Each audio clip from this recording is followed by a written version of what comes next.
Assalamualaikum warahmatullahi wabarakatuh. Jumpa lagi dengan saya, Fikreatif. Kali ini kita melanjutkan pembacaan buku kita tentang yang berjudul Buku Nurul Yakin, Sirah Nabi Muhammad SAW, Pemimpin Para Rasul, yang ditulis oleh Muhammad Al-Khudhuri.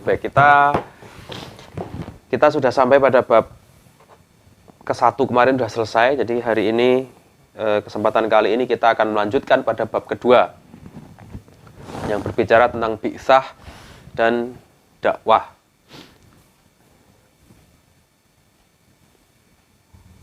Kita mulai dari pasal 1. Untuk sebelumnya bab 2 itu ya, bab 2 tentang bi'tsah dan dakwah itu terdiri dari 3 bab, yakni pasal 1 tentang berita gembira dalam kitab-kitab terdahulu mengenai Rasulullah SAW. Kemudian pasal 2 diangkatnya Rasul menjadi Rasul. Kemudian pasal 3 dakwah menuju petunjuk. Pasal 4 mengenai hijrah. Kali ini kita akan mencoba untuk membacakan pasal 1. Tapi sebelumnya kepada teman-teman semuanya, saya harapkan untuk berkenan memberikan like, kemudian jangan lupa untuk share apabila ini dianggap bermanfaat, dan jangan lupa subscribe channel ini agar channel ini semakin lebih baik. Subscribe Anda menjadi bentuk dukungan kepada kami untuk membuat video-video yang lebih banyak lagi dan lebih bagus lagi. Kita mulai pada pasal 1. Pasal 1 tentang berita gembira dalam kitab-kitab terdahulu tentang atau mengenai Rasulullah SAW. Subbab pertama yaitu, atau subpasal pertama, berita gembira dari Taurat mengenai Rasulullah. Allah Azza wa Jalla telah menurunkan kitab Taurat kepada Nabi Musa alaihissalam, yang di dalamnya terkandung syariat-syariat yang sesuai dengan kondisi umat pada masa itu. Kemudian Allah menyebutkan pula di dalamnya tentang para nabi yang kelak akan diutusnya berdasarkan pengetahuannya. Di antara berita gembira yang disebutkan di dalam kitab Taurat adalah berita tentang kedatangan Rasul kita yang mulia, yang ditujukan kepada Nabi Musa alaihissalam. Kelak aku akan menjadikan di antara mereka seorang nabi, seperti engkau dari kalangan saudara-saudara mereka. Dan aku Allah, akan menjadikan kalamku melalui mulutnya. Kemudian ia berbicara kepada mereka tentang segala hal yang aku perintahkan. Barang siapa yang tidak mentaati sabdanya yang dikatakan atas namaku, maka akulah yang akan menghukumnya.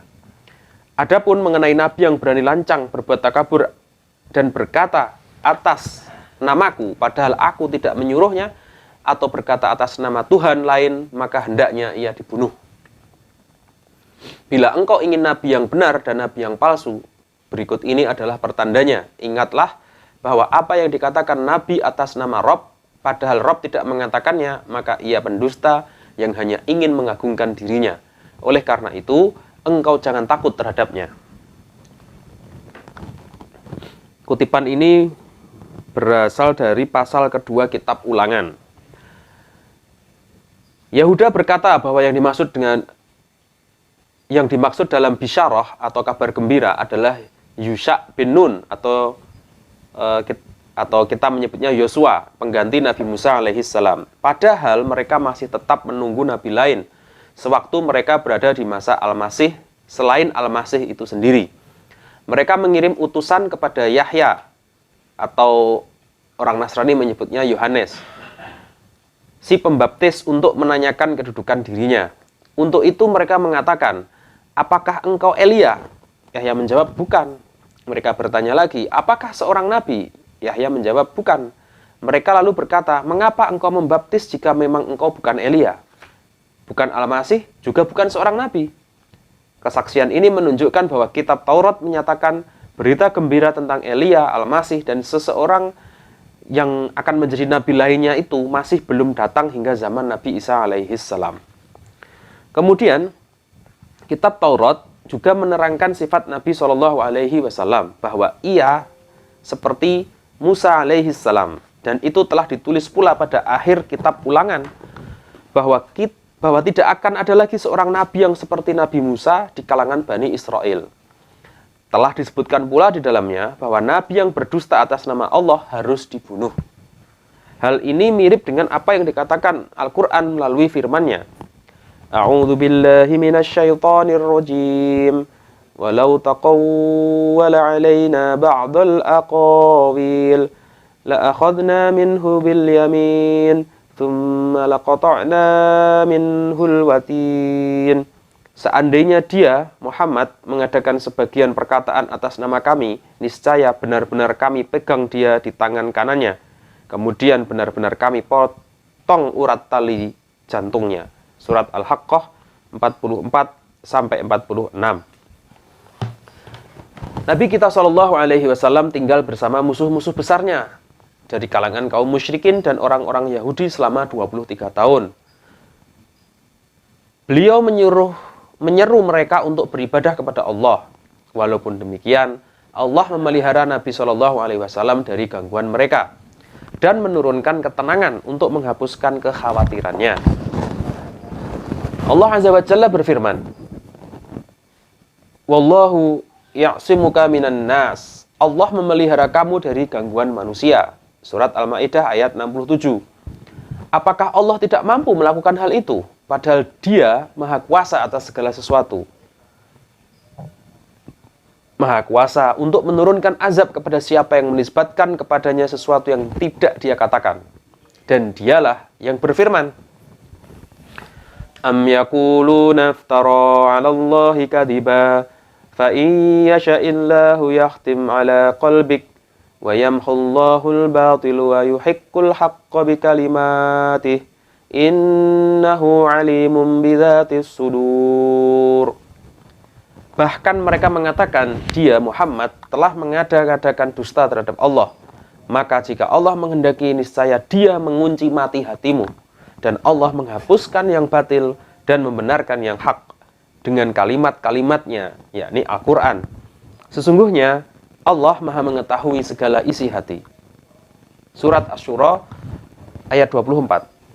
Bisyarah atau kabar gembira ini telah memberitahukan kepada kita tentang tanda-tanda yang dengannya kita dapat mengetahui kebenaran Nabi SAW dan siapa saja yang mendustakannya. Kabar gembira seperti ini merupakan pemberitahuan tentang sesuatu yang akan terjadi kelak. Selain itu, Nabi Muhammad SAW juga memberitakan tentang banyak hal dan hal-hal tersebut benar terjadi seperti yang beliau beritakan. Di antara berita-berita tersebut ada yang tidak dinalar dengan perasaan atau perkiraan. Misalnya, pemberitaan bahwa bangsa Romawi akan menang setelah sebelumnya dikalahkan oleh bangsa Persia, hingga hampir saja mereka berhasil menduduki Konstantinopel, ibu kota kerajaan mereka. Dengan demikian, pemberitaan tersebut adalah bahwa bangsa Romawi akan membalas kekalahan mereka dalam beberapa tahun, dan kemenangan Romawi itu tidak akan terjadi kecuali dari sisi Allah. Oleh karena itu, sebagian kaum musyrikin Quraisy sangat heran dengan berita tersebut, sampai Abu Bakar As-Siddiq radhiyallahu anhu bertaruh untuk kebenaran berita itu, dan Allah Azza wa Jalla merealisasikan berita tersebut sehingga As-Siddiq berhak dalam tanda kutip menang atas taruhan tersebut. Ini baru sedikit dari banyak hal yang penjelasannya akan kita baca nanti insyaallah biidznillah. Al-Qadiyat mengatakan dalam kitab Asy-Syifa bahwa Atha bin Yasir pernah bertanya kepada sahabat Amr bin As radhiyallahu anhu tentang sifat Rasulullah sallallahu alaihi wasallam. Lalu Amr pun menjawab, "Ya, demi Allah, sesungguhnya Nabi Muhammad sallallahu alaihi wasallam telah disebutkan sifat-sifatnya di dalam kitab Taurat sesuai dengan sebagian sifatnya yang disebutkan di dalam Al-Quran. Ya ayyuhan nabiyyu inna arsalnaka syahidaw wa mubasysyiran wa nadhira. Wahai Nabi, sesungguhnya kami mengutusmu untuk jadi saksi dan pembawa kabar gembira dan nadhira, pemberi peringatan. Al-Qadiyat meriwayatkan hal yang serupa dari sahabat Abdullah bin Salam radhiyallahu anhu. Sahabat Abdullah bin Salam ini memiliki nama sebelum masuk Islam Al-Husain. Al-Husain.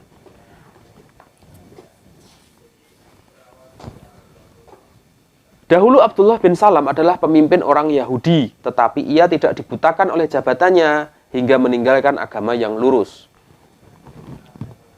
Demikian pula dari Ka'ab al-Ahbar pada sebagian jalur hadis dikatakan tidak bersuara keras di pasar-pasar dan tidak pernah pula mengatakan hal-hal yang tidak senonoh. Aku selalu membimbingnya kepada setiap perbuatan yang indah dan baik. Aku memberinya semua akhlak yang mulia. Aku jadikan ketenangan sebagai pakaiannya, kebajikan sebagai lambangnya, ketakwaan sebagai jiwanya, hikmah sebagai perkataannya, jujur dan menepati janji sebagai wataknya, pemaaf dan berbuat yang ma'ruf sebagai akhlaknya, adil sebagai perjalanan hidupnya, perkara yang hak sebagai syariatnya, hidayah sebagai imamnya, Islam sebagai agamanya, dan Ahmad sebagai namanya. Aku, Allah di sini, aku Allah, memberinya hidayah setelah tersesat. Aku mengajarinya setelah sebelumnya bodoh. Aku mengangkat sebutannya sesudah ia tidak dikenal. Aku meninggikan derajatnya sesudah ia tidak dianggap. Aku memperbanyak pengikutnya sesudah sedikit. Aku membuatnya berkecukupan sesudah ia miskin. Aku mempersatukan dengannya sesudah berpecah belah. Aku merukunkan hati-hati yang bertentangan melaluinya, kecenderungan yang berbeda-beda dan bangsa-bangsa yang bermacam-macam. Dan aku menjadikan umatnya sebagai umat yang paling baik di antara umat manusia. Nabi Musa alaihissalam memberitakan tentang sifat Nabi SAW dalam kitab Taurat. Musa menuturkan firman Allah sebagai berikut. Dia adalah orang yang jujur lagi terpercaya. Hambaku yang bernama Ahmad adalah pilihanku. Tempat kelahirannya di Makkah dan tempat hijrahnya adalah Madinah atau Thayyibah. Dan umatnya adalah orang-orang yang selalu memuji Allah setiap saat. Jadi kota Madinah ini juga memiliki nama lain namanya Thayyibah. Kita ke subbab berikutnya tentang kabar gembira dari Injil mengenai kedatangannya. Nabi Isa alaihissalam memberikan berita gembira kepada kaumnya di dalam kitab Injil tentang Farqalit, yang artinya sama dengan Muhammad atau Ahmad. Hal ini dibenarkan oleh Al-Quran melalui firman-Nya. Wa idh qala Isa ibn Maryam ya bani Israila inni rasulullahi ilaikum musaddiqan lima baina yadayya minat Taurati wa mubashiran bi rasulin ya'ti min ba'di ismuhu Ahmad. فَلَمَّا جَاءَهُمْ بِالْبَيِّنَاتِ قَالُوا هَذَا سِحْرٌ مُبِينٌ.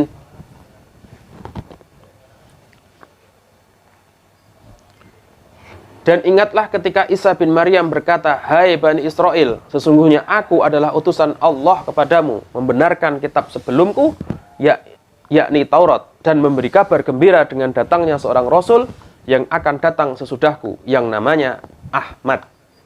Maka tatkala Rasul itu datang kepada mereka dengan membawa bukti-bukti yang nyata, mereka berkata, "Ini adalah sihir yang nyata. Hadza sihrum mubin," kata mereka. Surat As-Saff ayat 6. Nabi Isa alaihissalam menceritakan tentang ciri-ciri Farqalit ini dengan sifat-sifat yang hanya cocok bagi Nabi kita. Selanjutnya, Nabi Isa mengatakan bahwa ia menegur dan meluruskan umat manusia atas kesalahan-kesalahan yang telah mereka lakukan. Dan dia mengajarkan kepada mereka semua perkara yang hak karena ia tidak mengucapkan kata-kata menurut dirinya sendiri, tetapi hanya menyampaikan apa yang didengarnya dari wahyu Allah. Sifat inilah yang disebutkan dalam Al-Quranul Karim, wa ma yantiqu 'anil hawa in huwa illa wahyu yuha. Dan tiadalah yang diucapkannya itu menurut kemauan hawa nafsunya. Ucapannya itu tiada lain hanyalah wahyu yang diwahyukan kepadanya. Surat An-Najm ayat 3-4. Disebutkan pula dalam kitab Injil Barnabas tentang nama Rasulullah secara jelas, tetapi sangat disayangkan. Kitab Injil Barnabas ini yang baru saja ditemukan kemudian tidak lama kemudian disembunyikan oleh tangan-tangan jahil. Di kita membaca subbab berikutnya tentang, atau subpasal berikutnya tentang gerakan pemikiran sebelum bi'tsah. Bi'tsah ini gampangannya artinya itu pelantikan ya. Jadi maksudnya bi'tsah itu adalah diutusnya Rasulullah, diangkatnya Rasulullah sebagai nabi atau rasul. Pembahasan ini akan memudahkan kita untuk memahami pergerakan besar yang dilakukan oleh para pendeta dan rahib menjelang diutusnya Rasulullah SAW. Dahulu orang-orang Yahudi meminta bantuan kepada bangsa Arab Madinah dengan kedatangan Rasul yang ditunggu-tunggu. Asim bin Amr bin Qatadah menceritakan dari beberapa tokoh dari kaumnya, mereka berkata, sesungguhnya yang mendorong kami masuk Islam dengan rahmat Allah adalah apa yang dahulu kami dengar dari rahib-rahib Yahudi. Dahulu kami adalah ahli syirik dan penyembah berhala, sedangkan mereka ahli kitab. Mereka memiliki pengetahuan yang tidak kami miliki. Antara kami dan mereka selalu terjadi keributan. Apabila kami berhasil menimpakan kepada mereka sesuatu yang tidak mereka sukai, mereka mengatakan kepada kami, sudah dekat masa diutusnya Nabi. Saat itu kami akan memerangi kalian bersamanya sebagaimana memerangi kaum Ad dan Iram. Kami sering mendengar hal itu dari mereka. Ketika Allah mengutus Rasulnya Muhammad SAW, maka kami menyambutnya saat beliau menyeru kami beribadah kepada Allah, dan kami telah mengetahui apa yang mereka, orang-orang Yahudi, ancamkan kepada kami dengannya, yakni diutusnya Rasul. Lalu kami segera mendahului mereka untuk menyambutnya, lalu kami beriman dan mereka kafir. Orang-orang Yahudi berani mengatakan kepada orang-orang musyrik Arab, kami akan memerangi kalian sebagaimana memerangi kaum Ad dan Iram bersamanya. Maksudnya bersama Nabi yang ditunggu-tunggu itu. Karena di antara sifat Nabi SAW yang tertera di dalam kitab suci mereka, bahwa Nabi ini kelak akan memberantas kemusyrikan dengan kekuatan. Namun mereka tidak menyangka bahwa kedengkian dan baghyu akan menguasai hati mereka sehingga mereka membuang agama yang lurus, yang menyebabkan mereka patut mendapat azab di dunia dan di akhirat. Umayyah bin Abu As-Salt, seorang Nasrani Arab, sering mengatakan, sesungguhnya aku telah menemukan dalam kitab Injil sifat seorang nabi yang akan diutus di negeri kami. Salman Al-Farisi radhiyallahu taala anhu menceritakan pula bahwa ia pernah membersamai seorang pendeta Nasrani selama beberapa saat, dan pendeta itu sering berkata kepadanya, "Hei Salman, sesungguhnya Allah kelak akan mengutus seorang rasul bernama Ahmad. Ia dilahirkan di daerah pegunungan Tihamah. Tandanya ia mau memakan hadiah tapi tidak mau memakan zakat." Cerita yang dikemukakan pendeta tersebut merupakan penyebab masuk Islamnya Salman di kemudian hari. Tatkala Rasulullah SAW mengirimkan surat kepada raja-raja di seluruh penjuru dunia, tiada seorang raja pun yang menghina suratnya kecuali Kisra, Raja Persia. Kisra atau Raja Persia tidak mempunyai pengetahuan dari kitab suci. Semua raja pemula agama Nasrani seperti Raja Najasyi dari Habasyah, Mukaukis Raja Mesir, dan Heraklius dari Romawi memuliakan tamu utusan Nabi SAW yang datang kepada mereka menyampaikan surat Nabi SAW. Di antara mereka ada yang mau beriman kepada Rasulullah seperti Raja Najasyi dari Habsyah, dan ada juga yang menolak, tapi dengan penolakan yang lembut dan hampir saja mau masuk Islam. Seandainya tidak karena kedudukannya sebagai seorang raja besar. Contohnya seperti Kaisar Heraklius. Di antara mereka ada pula yang memberi hadiah seperti Mukaukis, Raja Mesir. Pada saat itu Rasulullah belum memiliki kekuatan yang dapat mengantarkan raja-raja itu masuk Islam. Perlakuan yang baik itu tiada lain karena mereka mengetahui bahwa Al-Masih alaihi salam telah memberikan berita gembira tentang kedatangan seorang Rasul sesudah dia. Dan ternyata sifat-sifat Rasulullah SAW sesuai dengan apa yang disebutkan di dalam kitab mereka. Maka mereka mau menyambut semua itu, seruan-seruan itu dengan hal yang lebih baik. Berita yang didengar melalui bisikan-bisikan para juru ramal sebelum masa Rasulullah SAW cukup banyak yang menyatakan kedatangannya. Tetapi kiranya cukup bukti apa yang telah kami turunkan tadi, karena data-datanya cukup autentik. Sekalipun demikian, pekerjaan-pekerjaan yang telah dilimpahkan Allah Subhanahu wa Ta'ala kepadanya, semua perkataan yang telah disampaikan kepada kita merupakan bukti yang kuat tentang kenabiannya dan pengukuhan bagi seruannya. Penjelasan secara terperinci tentang Nabi ini akan disebutkan nanti. Karena itu, hendaknya hal tersebut diperhatikan dengan baik. insya Allah kita akan mendapat petunjuk. Semoga Allah memberikan hidayah kepada kita ke jalan yang lurus. Untuk kesempatan kali ini, kita sampai pada halaman 48 terlebih dahulu, pasal 1 bab 2. Untuk selanjutnya kita akan ketemu lagi pada pasal 2 bab 2 pada kesempatan yang akan datang. Semoga apa yang saya sampaikan tadi bisa memberikan tambahan informasi, tambahan pengetahuan bagi saya khususnya dan bagi semua teman-teman semua yang menyimak video ini. Dari saya mungkin cukup sekian. Akhirul kalam. Wabillahi taufik wal hidayah. Wassalamualaikum warahmatullahi wabarakatuh. Sampai jumpa di kesempatan yang akan datang. Stay tune di channel ini dan jangan lupa subscribe serta nyalakan loncengnya.